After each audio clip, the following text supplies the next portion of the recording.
Olá, tudo bem? Muito obrigado pela presença em mais uma edição do programa Sala Debate. O levantamento realizado por um dos principais sites de emprego do país, com 4.900 pessoas, mostra que cerca de 52% delas já enfrentaram algum tipo de assédio, seja moral ou sexual, no ambiente de trabalho. E as mulheres são as principais vítimas dessa condição.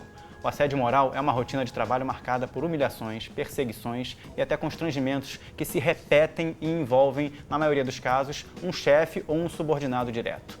A pesquisa revela ainda que mais de 87% das vítimas decidiram não denunciar a conduta imprópria. O medo de perder o emprego é, sim, a principal razão para o silêncio. Um outro levantamento do Tribunal Regional do Trabalho de São Paulo mostra que o número de processos por assédio moral no maior mercado de trabalho do país cresceu cerca de 47% no ano passado. A pesquisa do TRT Paulista atribui esse aumento à crise econômica, que reduz equipes, exige cortes de custos, aumenta a pressão por metas, por desempenho e, consequentemente, a tensão no ambiente de trabalho. Mas certamente existem outras causas que vamos tentar identificar no programa de hoje. E para esse debate, convidamos a Daniela Müller, ela que é juíza do trabalho da Associação dos Magistrados da Primeira Região, e a Rosmarie Capra Salles, ela que é diretora de ética da L'Oréal Brasil. Você de casa também é nosso convidado para participar do programa a partir de agora. Boa noite, Daniela, tudo bem? Boa noite, tudo bem. Boa noite, Rosmarie, tudo bem? Boa noite. Vamos rodar então a primeira reportagem de hoje para trazer esse contexto do assédio moral, sobretudo entre jovens, para você entender melhor. No ambiente de trabalho, lidamos com situações de cobrança, estresse e crítica entre os colegas. Nesse cenário, os casos de assédio estão cada vez mais comuns. Segundo uma pesquisa do site de recrutamento vagas.com, 52% dos brasileiros já sofreram assédio moral ou sexual no trabalho. Um dado alarmante do levantamento aponta ainda que 87,5% das vítimas decidiram não denunciar. Entre os motivos para ficar calado, o mais citado pelos entrevistados foi o medo de perder o emprego.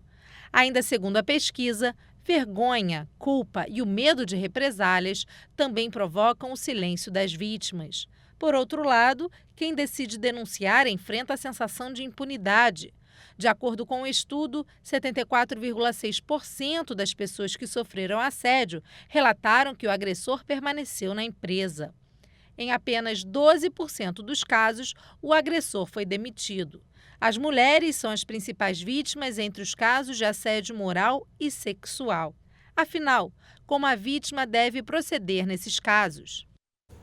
Muito bem, vamos tentar esclarecer nesse início de debate, começar com a Daniela, um pouco sobre a especificidade de assédio moral, de humilhação, de dano moral. Você pode trazer mais esclarecimentos para a gente? Exatamente. Tem uma certa confusão, né? É comum a gente chamar de assédio, ainda mais que o termo ficou famoso.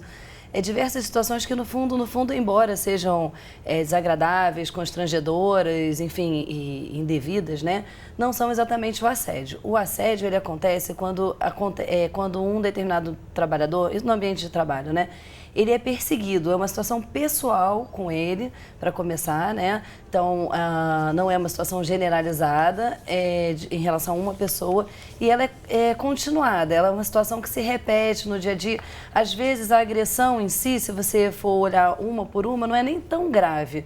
Mas no conjunto é que se dá a gravidade. Por quê? Porque o objetivo do assédio num primeiro momento, isolar aquela pessoa no ambiente de trabalho, deixar que ela fique realmente assim, sem uma solidariedade entre os superiores, entre os colegas de trabalho, e normalmente com uma intenção de quebrar a resistência daquela pessoa para obter algum tipo de vantagem indevida. Né? No assédio sexual, uma vantagem sexual, mas no ambiente de trabalho, essa questão da produtividade, ou até de isolar uma pessoa que é contrária a ideia, né, as ordens de algum superior, ou até algum superior que se veja de alguma forma ameaçado, né, por aquela pessoa ali nova na empresa, não queira perder o seu cargo. Enfim, são diversas situações, mas o assédio ele se caracteriza por isso, por essa perseguição continuada e pessoal. Ela é específica com aquela pessoa mesmo, né? Rosmarri, esse número te surpreende? É claro que precisamos colocar dentro de um contexto, o espectro de uma pesquisa como essa, né? Mas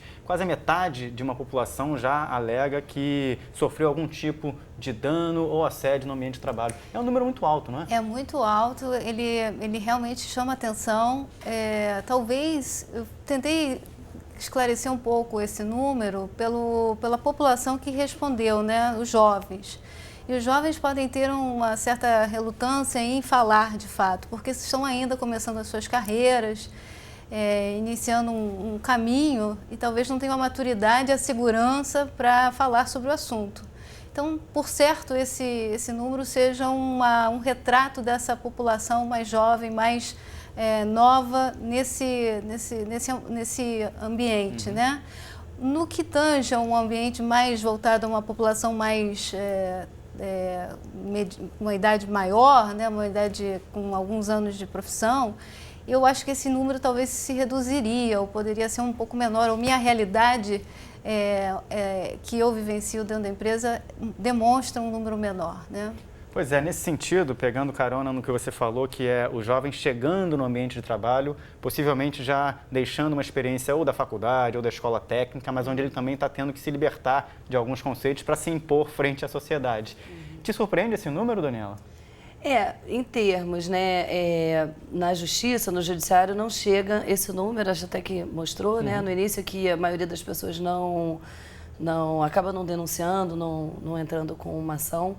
Mas a gente observa que, de fato, não só existe a prática. E em relação aos jovens, o que eu vejo também é que são pessoas com menos experiência, talvez com menos mecanismo, menos ferramenta para se proteger. Né? Então, pela inexperiência, por querer muito... É muito importante, né? Os primeiros trabalhos são muito importantes, a pessoa está se inserindo no mercado de trabalho. Então, talvez ela acabe tolerando, né, certas práticas que um trabalhador já mais experiente não vai aceitar. Pois é, mas a inexperiência do jovem não justifica a outra ponta da moeda, né? Claro Queria que a Rosmarri falasse um pouquinho não. sobre esse lado da história, que seria, independentemente da idade do funcionário, não se justifica.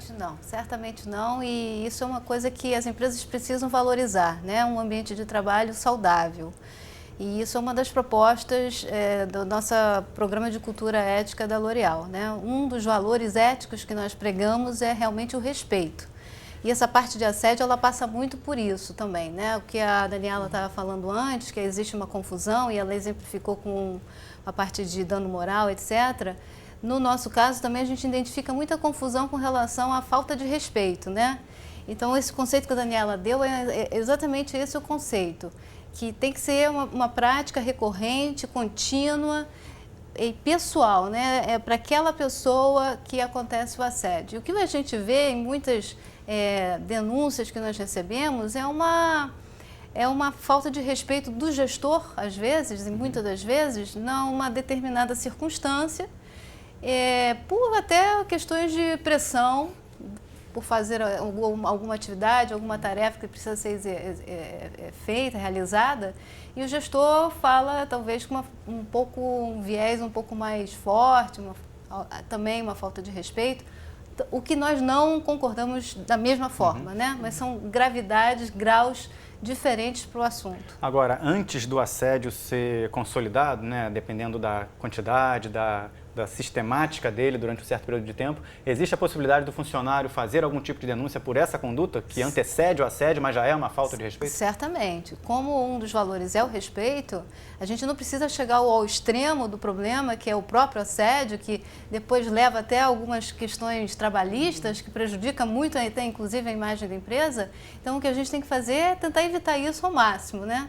Então, a gente incentiva que os funcionários falem e demonstrem suas insatisfações para o gestor, para o próprio gestor. Se existe uma maturidade de falar com o próprio gestor, que seja feito. Se não envolve, pode se envolver o RH ou a mim, né, como responsável pela ética. Então, existem diversos canais de denúncia, que o funcionário deve, a gente pede, por favor, fale, porque é preciso ter conhecimento desses abusos para que a gente consiga consertar. Agora, Daniela, dentro dessas condições de relatar um abuso, um assédio, existem milhões de dúvidas que passam pela cabeça da pessoa, entre elas perder o emprego, ter outras consequências. Exato. Do ponto de vista legal, que recomendação você passa para o trabalhador que está lidando com uma circunstância como essa? Sim, como a Rosemarie disse, eu acho que é muito importante realmente tentar denunciar. O que a gente observa na justiça, né, é que as empresas que têm esse canal mais aberto, como ela colocou, são empresas em que a situação não chega no patamar mais grave. E tem que ter uma escuta, né? Porque eu acho que o maior medo desse trabalhador que está sofrendo alguma atitude, pode não ser exatamente um assédio, mas de discriminação, de desrespeito, é de não ter crédito, de não acreditarem nele. E aí é que realmente ele se sente pior ainda, porque ele já abriu uma situação que já não é confortável, né? E aí ele acaba, o descrédito é terrível. Então, assim, que as empresas criem esses mecanismos, porque eu acho que isso é fundamental exatamente para não chegar numa situação mais extrema. Agora, se dentro da empresa ele não conseguir esse tipo de diálogo, né, ele deve procurar o próprio sindicato dele, ao qual ele está vinculado, a DRT, a Delegacia Regional do Trabalho, que tem o dever de fiscalizar, e o próprio Ministério Público, principalmente se a situação é bem recorrente, se já não é o primeiro caso, porque aí o Ministério Público ele vai investigar, tanto a DRT quanto o Ministério Público, eles atuam num sentido preventivo, né, para evitar que aquilo continue acontecendo, atinja patamares mais graves. Agora, o que ele pode reunir de informação técnica? Porque, segundo a pesquisa que a gente vai conversar já com a Rafaela Gonçalves, mais de 70% das pessoas que foram denunciadas como assediadores permanecem nas empresas. Como é que se trabalha esse tipo de conduta para que o funcionário também reveja a sua própria prática referente a uma equipe? A gente não pode também ter fome de justiça, né? Tem que ser, a justiça tem que ser feita de forma justa. O que eu quero dizer com isso? Às vezes o funcionário tem uma aflição tão grande de querer que aquele assediador, né, ele seja demitido, que na verdade isso não resolve o problema. Então, quais são os remédios que a empresa deve usar? Será que simples demissão ela é o melhor remédio? E a gente faz essa avaliação, né? Então, começa desde uma simples conversa com quem foi o assediador, como também a gente pode aplicar uma carta de advertência, suspensão e a demissão em último caso. Então, a demissão ela não é para ser o principal. É via de regra. É via de regra, exatamente. Então, talvez isso explique o porquê que só 10% das pessoas são efetivamente demitidas, né? Essa talvez seria a razão. Não passa uma impressão do problema não solucionado para quem faz? Tá. Eu sei que, obviamente, eu estou só provocando pelo outro lado da história, né? Não passa essa impressão? Não. Mas uma carta de advertência... Já é um fato... Ela é já uma coisa bastante pesada. Não sei a sua opinião, Daniela. Sim, é verdade. Então vamos lá, vamos conversar com mais uma participante pelo programa de hoje. Eu vou chamar a Rafaela Gonçalves. A Rafaela Gonçalves vai conversar conosco pela internet. Ela é analista de treinamento da agência Nube e vai contar um pouquinho alguns critérios e contextos dessa pesquisa. Rafaela, tudo bem? Tudo bem, obrigada pelo convite. Obrigado a você pela participação. O que você pode trazer para a gente sobre mais detalhes a respeito do contexto desses números, né? A gente sabe que houve um total de quase 4.900 pessoas entrevistadas, mas queria que você trouxesse mais detalhes para a gente. Sim, claro. A gente fez uma pesquisa, né, no nosso site, que tem um público hoje com uma média de idade entre 15 e 26 anos. E uma das perguntas era exatamente sobre bullying, que não entra necessariamente no caráter de assédio moral, mas é um dos problemas muito recorrentes dentro da empresa, que hoje se estende tanto, acaba acontecendo muitas vezes, a gente acaba até confundindo com assédio, que foi o assunto que as meninas trouxeram aí no programa. E o que a gente percebeu com isso? Que o número de pessoas que afirmaram já ter sofrido bullying foi muito expressivo. Foi quase 50% das pessoas pesquisadas, ou seja, é um assunto que precisa ser tratado, é algo que tem acontecido e que a gente precisa discutir mais para que esse problema seja resolvido.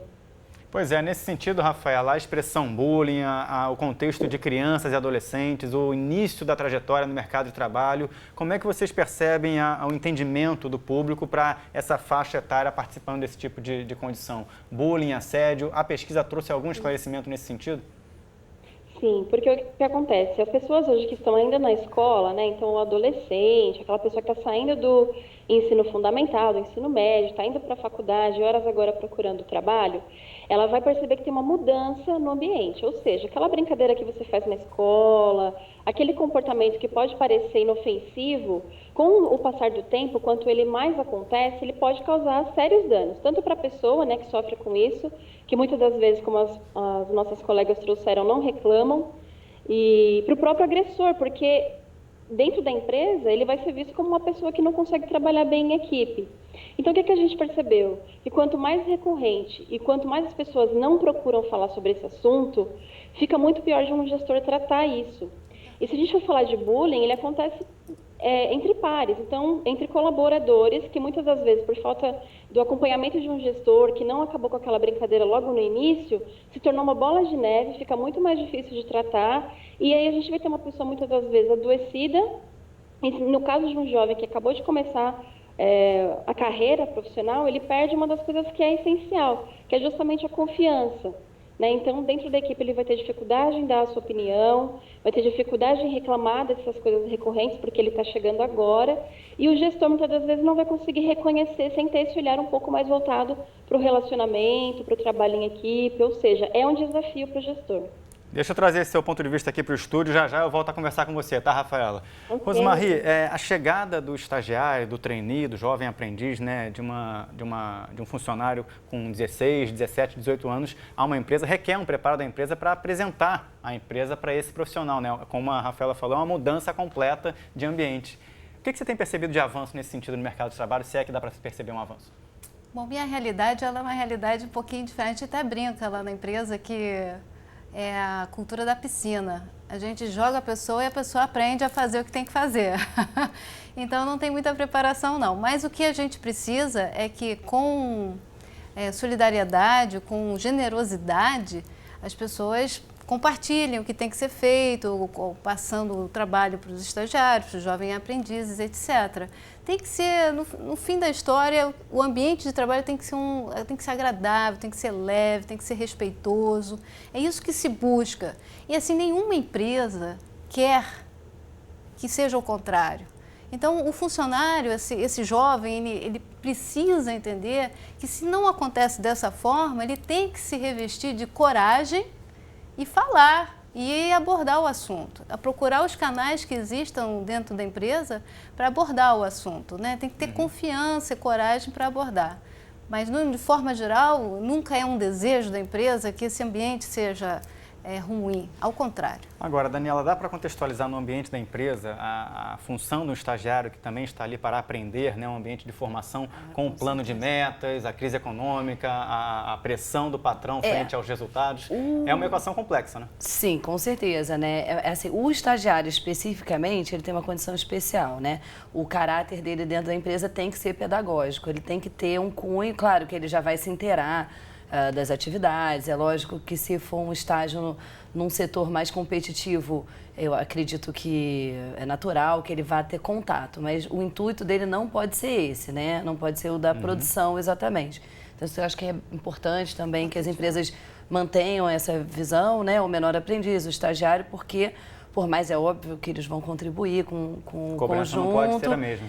A cobrança não deve ser a mesma, até sob o risco aí de descaracterizar esse contrato, que ele é especial, e virar um contrato de trabalho comum, né? E que para a empresa é ruim, né? Se isso vier ao judiciário, né? Obedecendo, inclusive, a parte... Eles têm 6 horas de trabalho, no caso do estagiário, né? Tem e esse foco, que é o foco mais do aprendizado, a rotina com o aprendizado, né? Também atrelada à condição de estar no estágio. Isso, né? Todas as atividades têm que ter, no fundo, esse caráter de treinamento, de conhecimento, né? Ele ainda não pode estar inserido como os outros trabalhadores, aí sim, né? Que aí já tem metas a cumprir, já tem uma outra condição de trabalho, né? Agora, deixa eu perguntar para a Rafaela mais alguns extratos da pesquisa, que eu até fiquei curioso de saber de você, Rafaela, como é que vocês lidaram com isso? Por exemplo, a opção não sofri, mas já fiz muitas vezes sem saber, ficou em último lugar com 4,03%. A pessoa não sofreu, mas muitas vezes já fez. Você interpreta esse dado com que posicionamento, Rafaela? Isso é muito comum, viu? Porque o que a gente percebe, as pessoas muitas das vezes entendem que uma brincadeira é inofensiva. Então, onde está o bullying, né? Onde é que ele se instaura? Muitas das vezes é num desenho do colega, é num comentáriozinho, é numa piada ou num apelido que você coloca nessa pessoa. E aí ele vai fazendo isso com muita frequência. E a pessoa, uma hora, né, quem sofre com esse tipo de comentário, uma hora ela vai ter um surto. Ou seja, pode se tornar agressiva, pode começar a chorar no ambiente de trabalho. E aí que a pessoa que praticou aquilo vai se dar conta de que estava fazendo bullying. Porque até então não foi dito para ela, olha, cuidado com seus comentários, ou o gestor não interviu naquele momento, e a pessoa mesmo que estava sofrendo com aquilo não disse, olha, até aqui tudo bem, depois desse ponto eu já me senti ofendido. Ou seja, a partir do momento em que eu consigo observar mais as pessoas, trabalhar mais com a minha empatia, né? Porque a gente costuma dizer, pimenta no olho do outro é refresco, né? Então, quando a gente faz uma brincadeira com o outro e não se coloca no lugar, não tem como eu medir até que ponto eu afetei o meu colega. Então, realmente foi assim, algo que a gente tentou observar com mais cuidado e que a gente tem implantado dentro das empresas, conversado com os nossos clientes, para que o gestor esteja mais preparado para receber essa pessoa. E, de novo, o jovem, que ainda talvez não tenha entendido ainda como é que funciona o ambiente corporativo, e que o gestor vai ter que estar um trabalho um pouco mais focado, um pouco mais de atenção, para eliminar esses probleminhas ainda no começo, porque depois vira algo tão grandioso que vai aparecer ou numa pesquisa de clima, numa entrevista de desligamento, que é um indicador de RH que vai pegar um problema lá na frente, né? Então, é algo que precisa ser observado com mais cuidado, tanto pelo gestor, quanto por aquele colega de trabalho que hoje faz uma piadinha e ainda não entendeu que aquilo tem sido ofensivo. Tá legal, Rafaela Gonçalves, analista de treinamento aí do Número. Muito obrigado pela participação no programa de hoje. Até uma próxima oportunidade. Obrigada. Daniela, e sobre esse tipo de expressão, né, o bullying, o assédio, você no início do programa trouxe aqui alguns esclarecimentos sobre cada situação. Normalmente associa-se a palavra bullying ao ambiente da escola, né, a realidade de crianças e adolescentes. A gente tem como transferir essa expressão para o ambiente de trabalho, na sua opinião, ou não? Quando chega no ambiente de trabalho, já se trata de outras terminologias? Eu acho que no ambiente de trabalho é mais comum mesmo o assédio, propriamente dito, e outras figuras que estão ali próximas, né? A falta de respeito, às vezes no trato profissional, o dano moral em si, que são atitudes graves, como, por exemplo, uma quebra assim, de privacidade, uma exposição da pessoa, mas é um ato isolado, é um pontual, ele não é uma situação que se repete no tempo, né? E até mesmo hoje em dia já se usa uma terminologia que é a gestão pela injúria, que são empresas que têm a própria maneira de ser, que é um tratamento inadequado e que gera muito estresse, gera algumas situações que são questionadas também, mas não chega a ser o assédio por não se tratar de uma perseguição a uma pessoa, e sim o próprio sistema. E uma questão também importante nas empresas que optam por isso, né, para uma produtividade maior, o que acontece é que a longo prazo se questiona essa produtividade, né, e cria essa situação que a Rosemarie colocou de não abrir um canal, de já ter a própria gestão, ela já vir de uma forma tão intensa e hierarquizada, sem um canal de comunicação, que quando a empresa vai se dar conta, já tem uma situação muito grave acontecendo. Nesse sentido, Rosemarie, algum episódio, alguma circunstância trouxe mudança de prática pela sua experiência dentro da empresa? Olha, a gente tem intensificado, sim, eu respondo sim. A gente já teve um caso mais específico e o que a gente tomou como objetivo é intensificar em treinamentos, né? E por quê? Porque existe o código de ética, existem as leis, os valores que nós pregamos, mas por falta de oportunidade, talvez o empregado não tenha acesso ao conhecimento, ao interesse.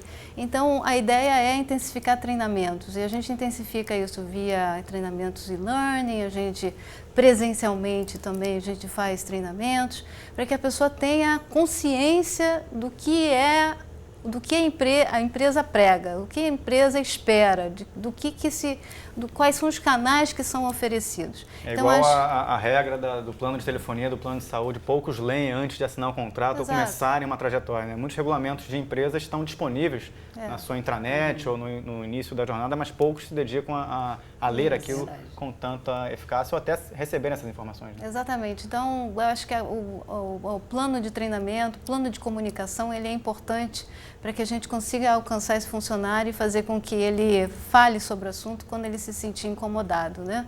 Essa tem sido a intensificação com a experiência que a gente ganha ao longo dos anos. A gente vai trazer para vocês já no próximo bloco a interação do público ao longo dessa semana com algumas postagens do Canal Futura no Facebook e no Twitter. Já a gente volta para falar mais sobre assédio moral no Sala Debate de hoje. Nós que estamos aqui com a Daniela Müller, ela que é a juíza do trabalho da primeira região aqui do Rio de Janeiro, e a Rosemarie Capra Salles, diretora de ética da L'Oréal Brasil. Nós vamos para um rápido intervalo e já a gente volta com o Sala Debate.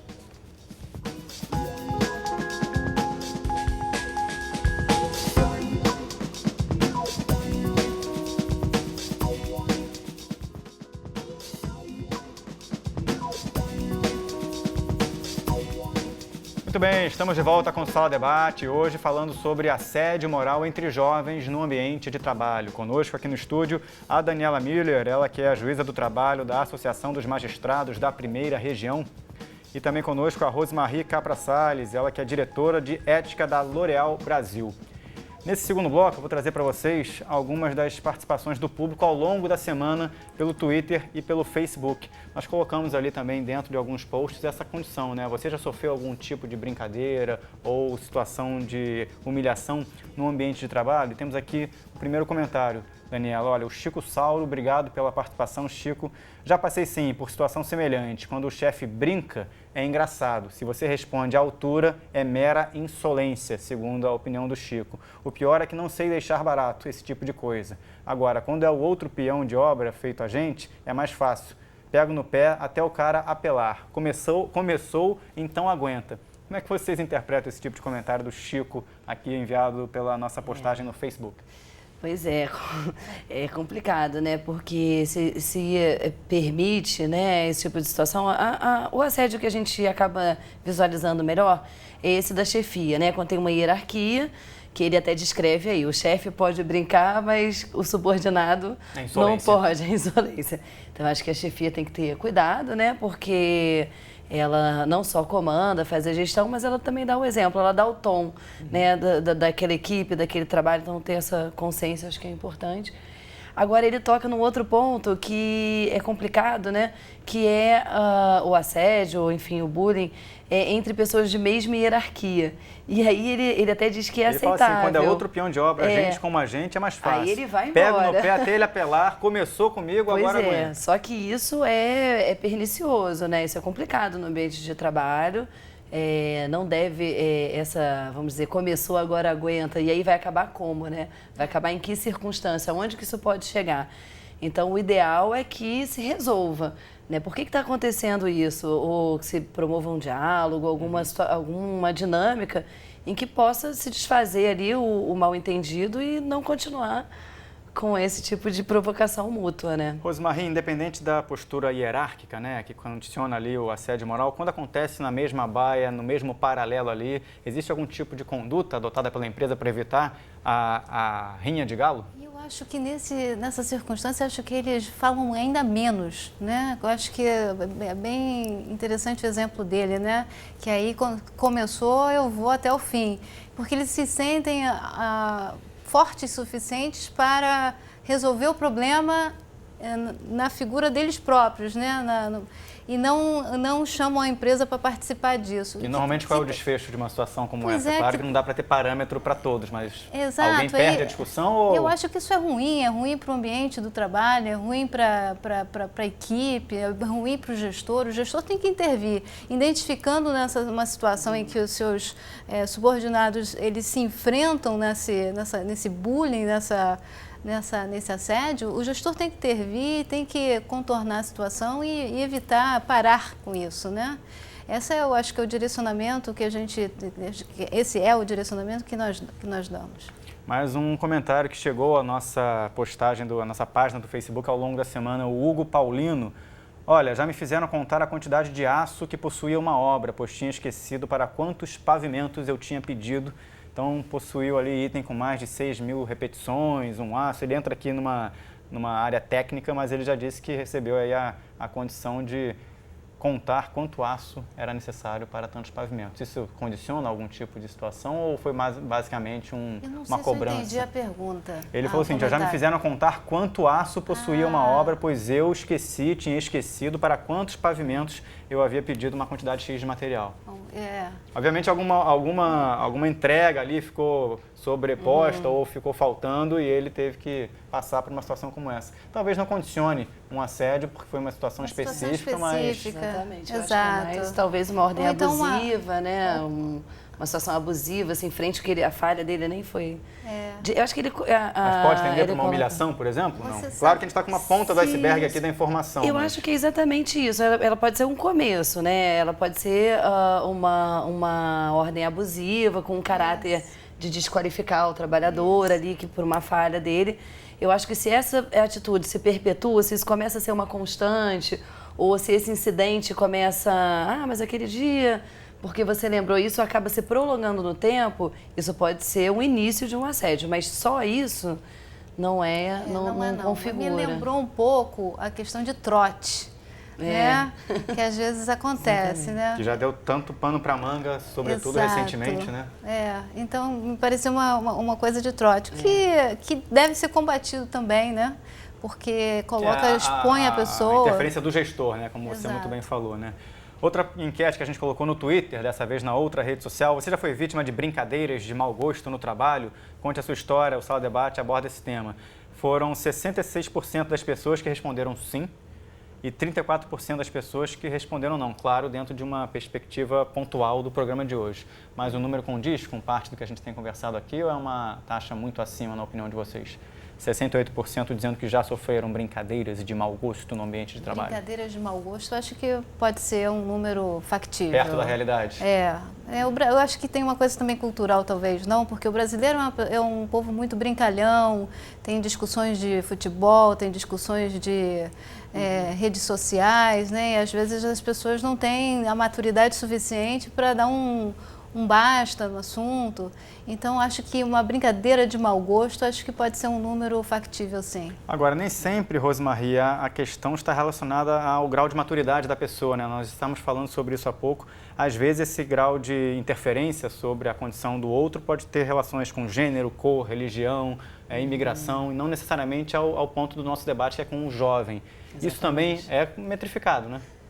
Isso é bem comum. Aliás, assim, a mulher é o que tem o maior índice, né, de denúncia, pelo menos judicial, já em casos judicializados, né, em que você já está com uma ação. Eu reparo que a mulher tem por diversas situações, né, seja pela sua própria condição de mulher, que expõe, às vezes, né, questão física, às vezes pela rotina de filho, de uma sobrecarga.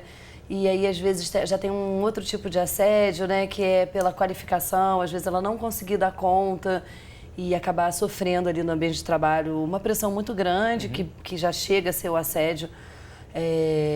Não tem um olhar, né, uma compreensão, às vezes, em certas situações. Então, acho que a mulher... Agora, diversas outras, né, a questão da privacidade, orientação sexual, a racial ainda é muito velada, mas existe, né? A gente sabe que é um fato.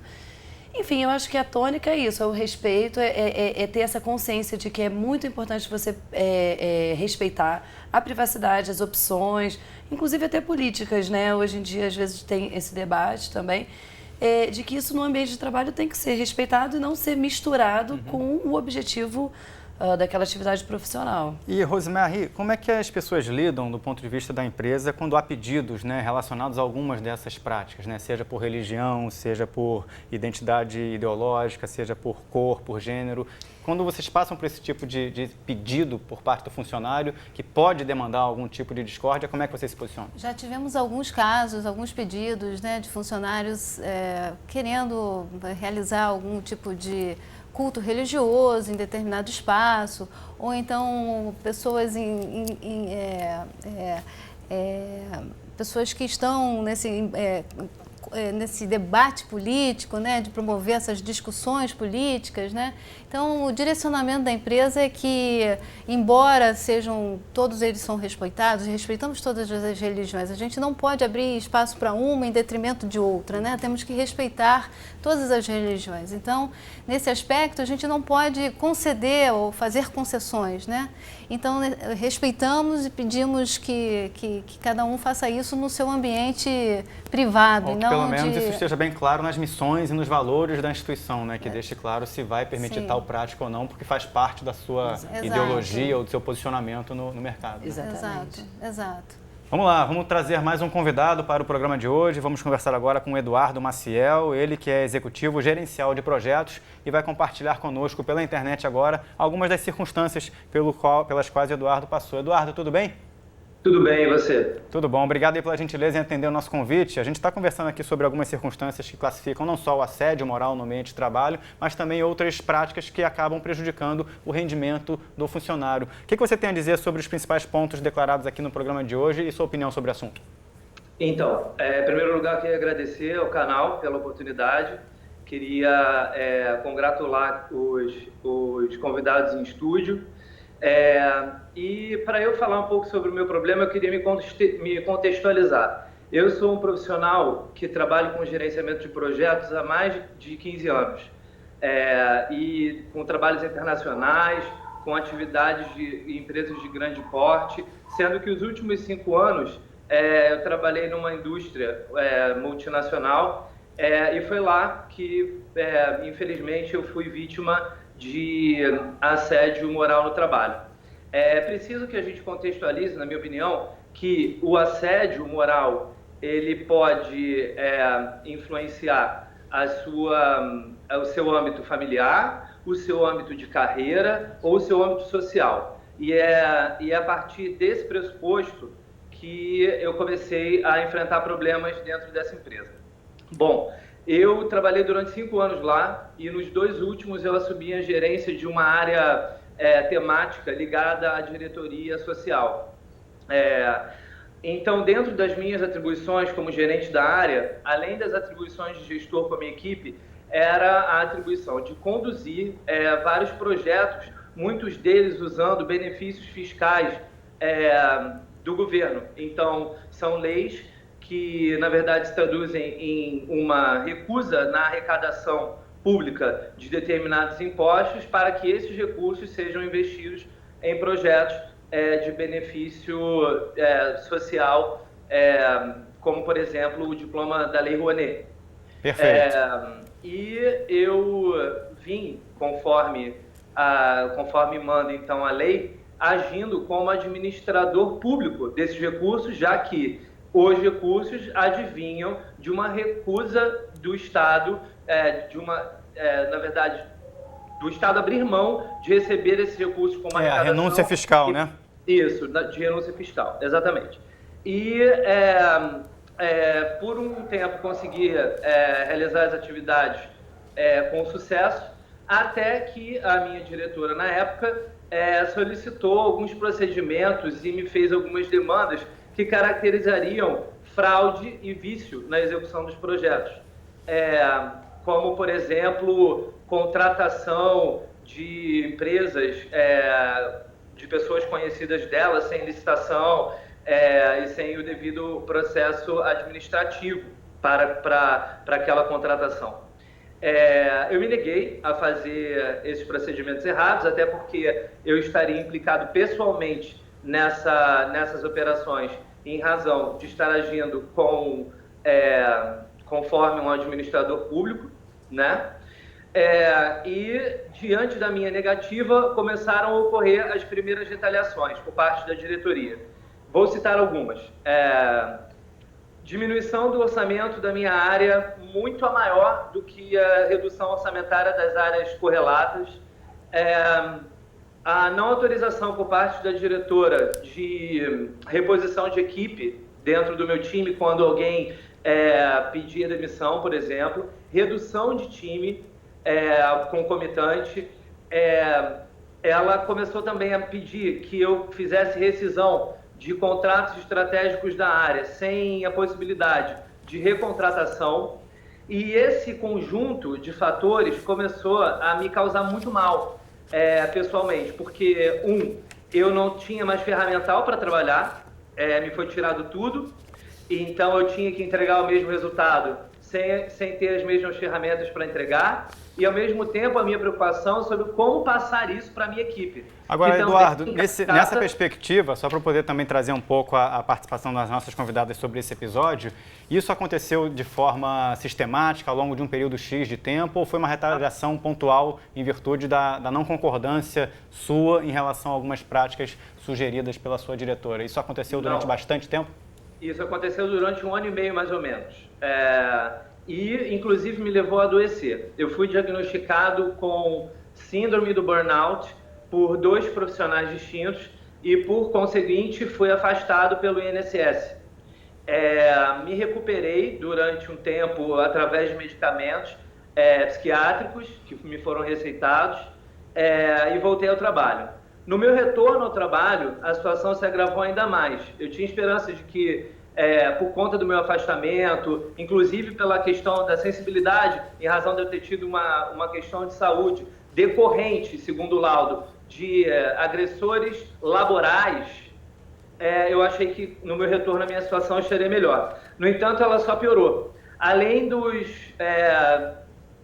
instrumentos de bullying empresarial que a diretora utilizou, ela começou a fazer afrontas pessoais, se recusando a me dar bom dia na frente das pessoas, disse para a equipe que não se sentaria à mesma mesa de reunião comigo, começou a fazer chamados para reunião de toda a minha equipe, inclusive meus subordinados, me evadindo da reunião, ou seja, eu era o único na área a não receber convite para uma determinada reunião. Deixa eu trazer aqui para o estúdio, Eduardo, justamente para a Rosemarie e para a Daniela poderem contextualizar um pouquinho a visão delas nessa situação. Já eu trago a vocês.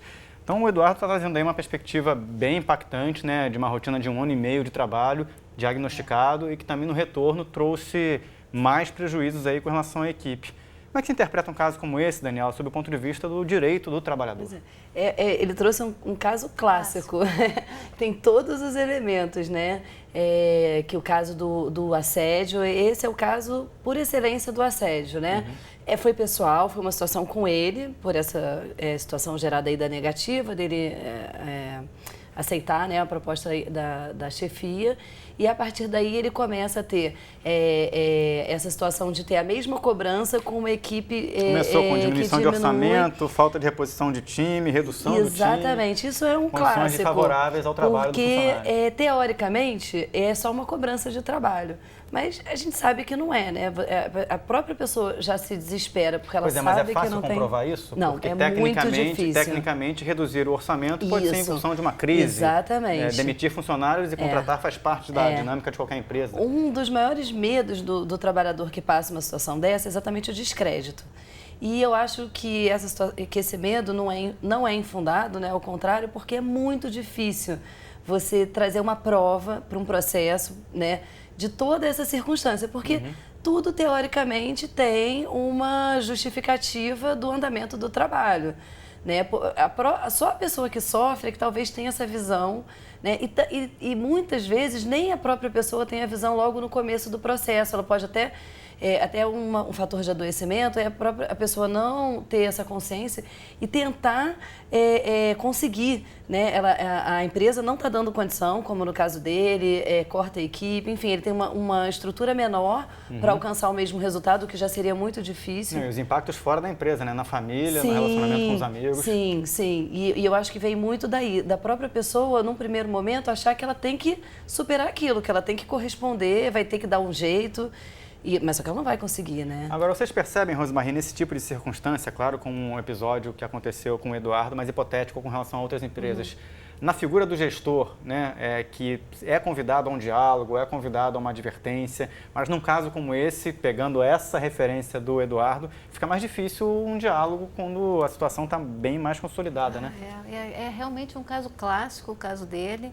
E até a gente chama isso de tratamento do silêncio lá na empresa, né? Quando ele menciona que ele não era chamado para as reuniões, que ele era evitado, que não sentavam na mesa com ele para almoçar, né?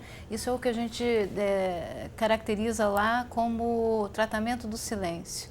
De fato, isso é um caso clássico de assédio e isso realmente, eu não posso agora dizer qual seria a tomada de decisão, mas me parece um caso bastante grave. E eu até tenho uma pergunta para ele, não sei se eu posso perguntar. Eduardo, ela está te ouvindo, a Rosemarie vai te fazer uma pergunta, tá?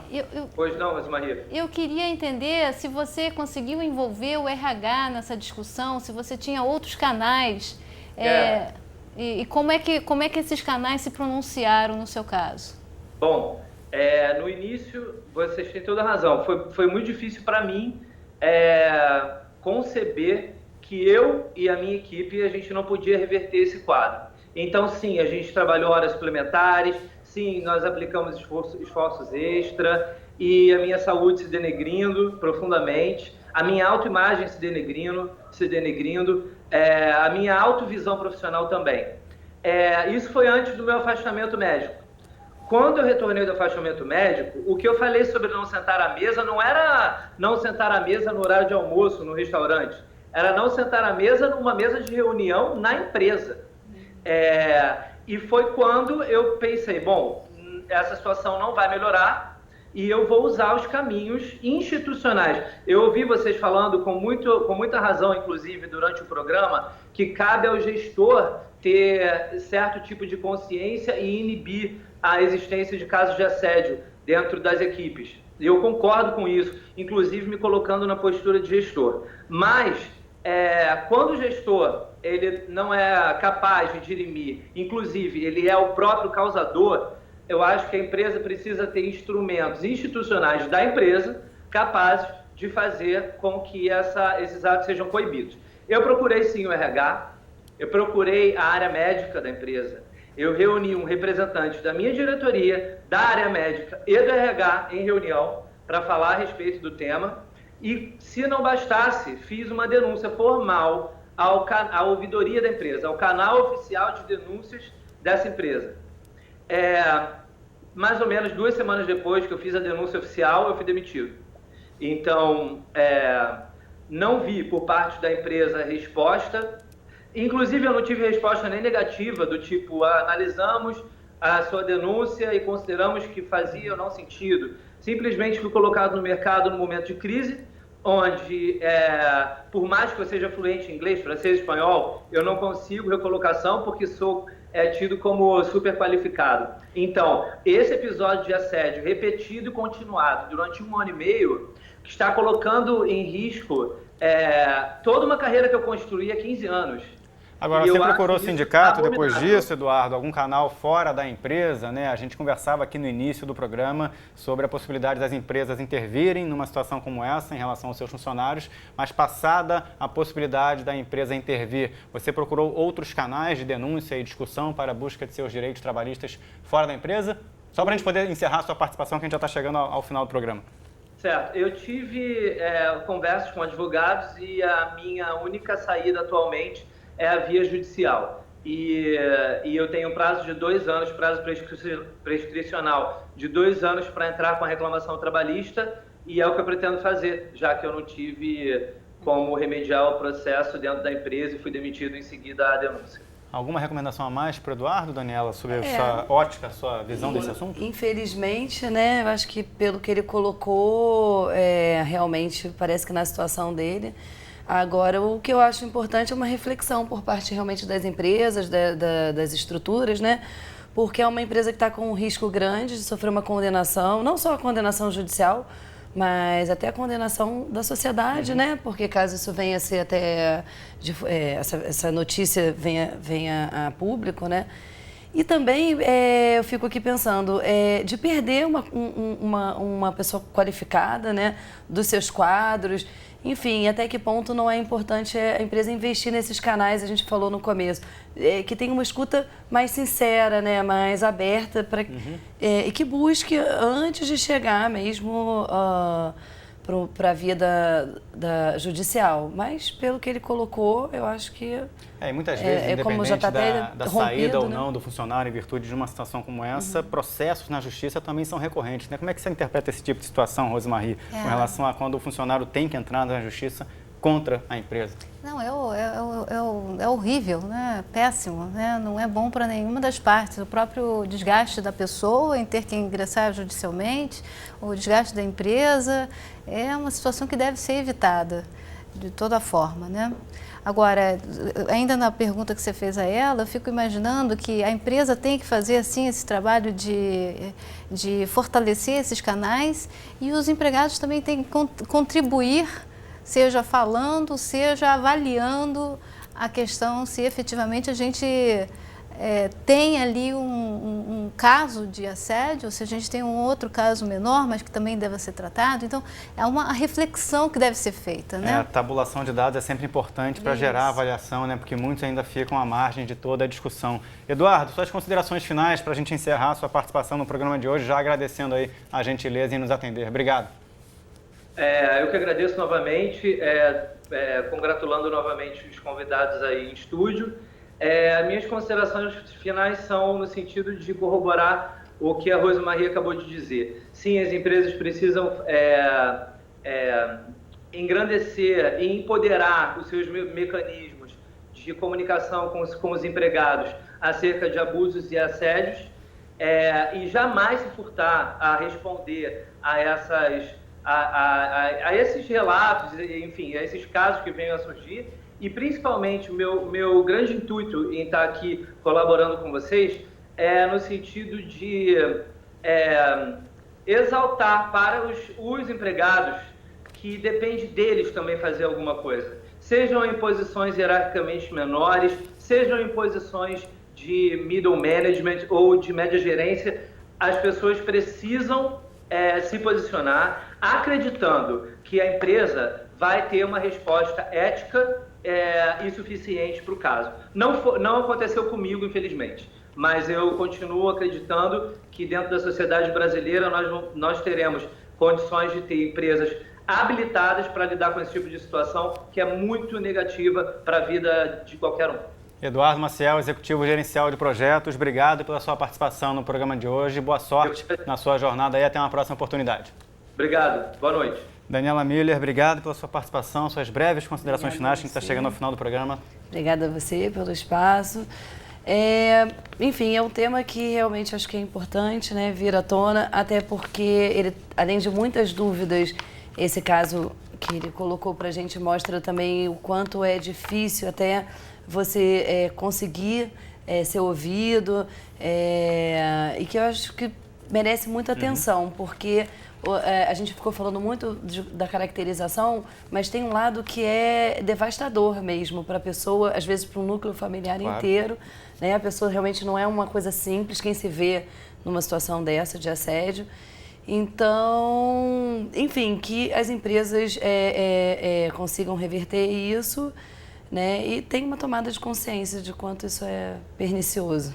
Rosemarie, obrigado aí pela participação, suas breves palavras finais. Eu que agradeço e, bom, eu acho que a gente busca um ambiente saudável, um ambiente respeitoso, assim, seria tão mais simples e mais tranquilo, mais agradável trabalhar num ambiente em que todos se respeitam, né? Então, meu apelo é que todos consigamos fazer essa reflexão e almejar um ambiente de trabalho com respeito. Muito bem, um pouco mais de tolerância não fará mal a ninguém. Obrigado, até a próxima. A você de casa, nosso muito obrigado pela participação, pela companhia. O Sala Debate, ele reprisa aos domingos, às 9 da noite e também permanece para sua consulta na internet, nos perfis do Futura, nas redes sociais e no nosso site futura.org.br. Até a próxima, tchau, tchau.